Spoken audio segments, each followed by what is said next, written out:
Right then, good evening, good morning, good afternoon, good whatever it is, wherever you, yes you, happen to be. Whoever you happen to be. Whoever and what... Paul, I'm burbling. I'm definitely burbling again, aren't I? Let me introduce myself. My name is Paul. I write a series of daily brain teaser quizzes. You may have seen those floating past on YouTube. You might also have seen them floating past on Twitter or on Facebook or on my blog, Knickknacks of Peculiar. I tend to write them because I get bored easily and I like to show off. I also like to talk about films I've seen. I've got a few film reviews sitting around. And I also like to sit around and talk about TV shows I've watched. I've seen a few over the past few years. For All Mankind is floating around. I'm going to have to start working on El Ministerio del Tiempo when that crops up. And there's a few others I've watched. Not in the least, sorry, just had to get rid of something there.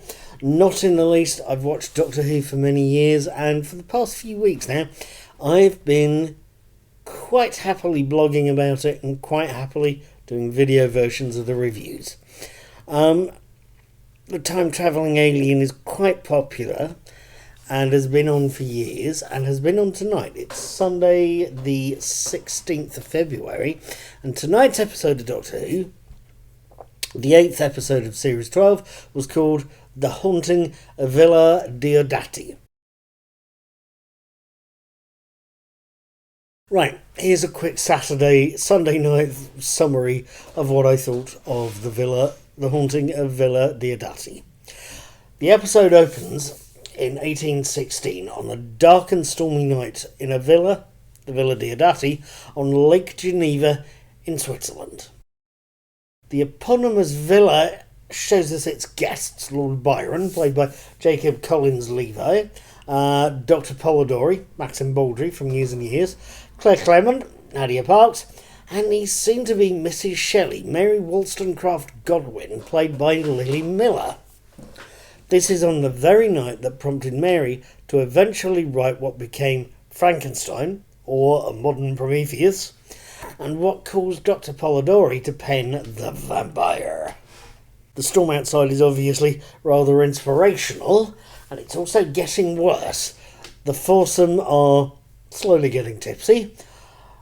The four are not too worried about their missing colleague and Mary's soon-to-be husband Percy Shelley, played by Lewis Rayner, and the team are getting increasingly alarmed by a knocking at the door. No, it's not a raven either. It turns out that knocking is the Doctor, Ryan, Yaz and Graham, Jodie Whittaker, Tosin Cole, Mandeep Gill and Bradley Walsh, intent on meeting the literary icons of the age. It's only after a quick dash round the dance floor. Don't know about Bradley Walsh's sense of rhythm there, but that's possibly a whole other matter. It's only when they get off the dance floor that Graham decides he wants to use the loo. And that gives him a chance to go exploring the villa. A villa where hands go wandering. A villa where the thing in your corner of your eye is possibly a little nastier than you might have thought. It's a villa where the missing Percy Shelley is key to more than just poetry and more than just thrown vases. Now, fantastic. Is it fantastic? Is it good? Is The Haunting of Villa Diodati a good episode? Oh God, yes.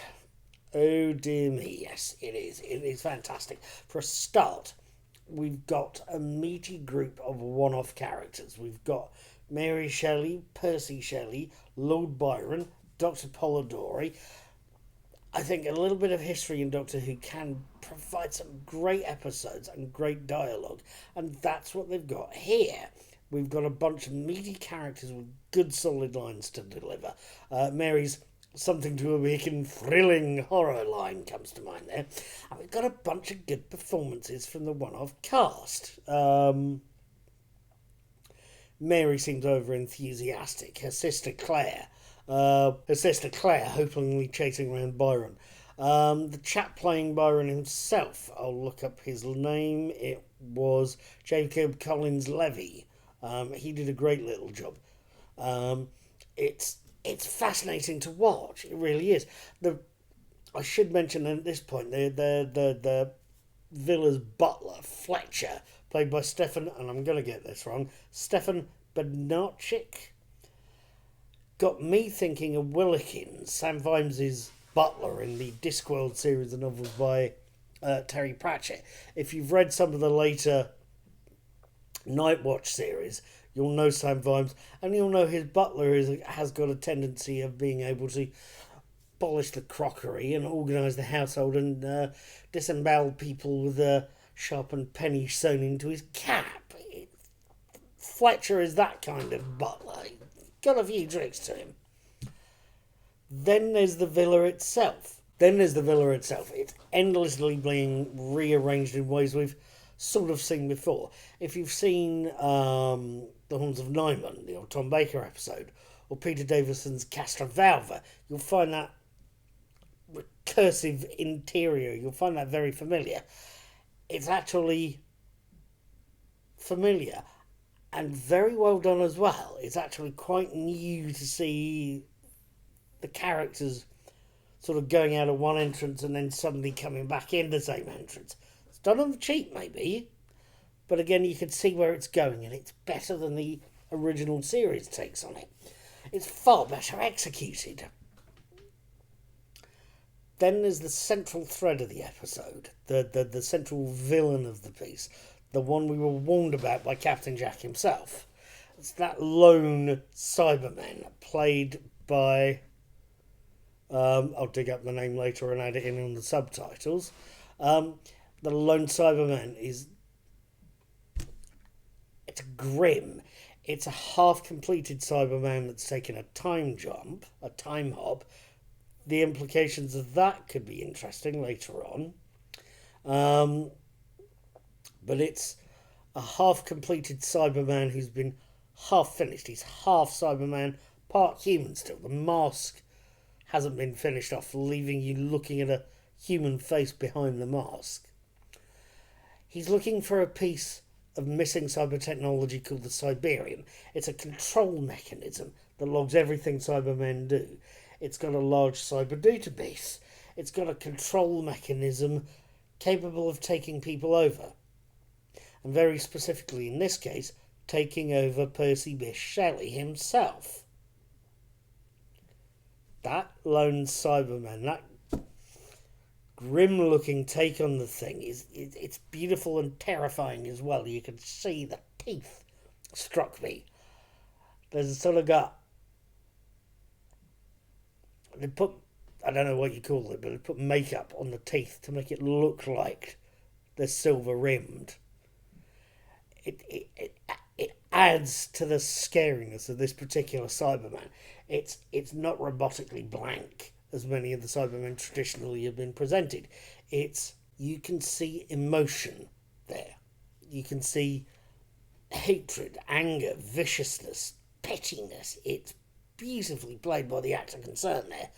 It's a monster, and even more of a monster because it's a human monster that can quote Shelley and look after a child and tell us its name is Ashard. It's quite something to see, that lone Cyberman. It's part of the driving force of the episode that makes it scary and entertaining. We've got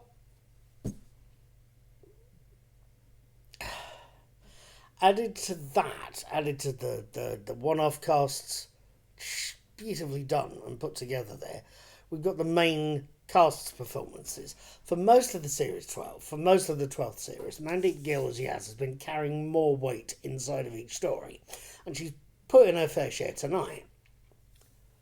I have to admit, for most of Series 12, it struck me that Bradley Walsh has been on the same sort of amount of screen time as he was in the last series. But Tosin Cole, the other younger member of the cast, he suffered a bit. until this episode. He gets almost into a fight, to give you an example, with Dr. Polidori.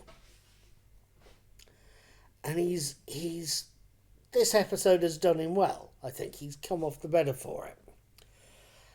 Added to that, he's on the receiving end of what arguably has been the best speech Jodie Whittaker as the 13th Doctor has given. That But Is He Ryan speech, where she explains the consequences of letting Shelley die. It's a riveting speech. Maybe not as good as Tom Baker's But Would You Do It conversation with Davros and Genesis of the Daleks. But it's that kind of emotional territory. It's got that kind of heft to it. And that is... Let me put it this way. When Doctor Who gets to that sort of dimensions, that's beautiful to watch. It's not lecturing, it's not hectoring, it's just very gently exploring what to do about this situation where you possibly have to let a major historical figure die. And Jodie Whittaker's acting ability in that speech, delivery of that speech, is wonderful to watch and hypnotic to watch, as is Tosin Cole's face.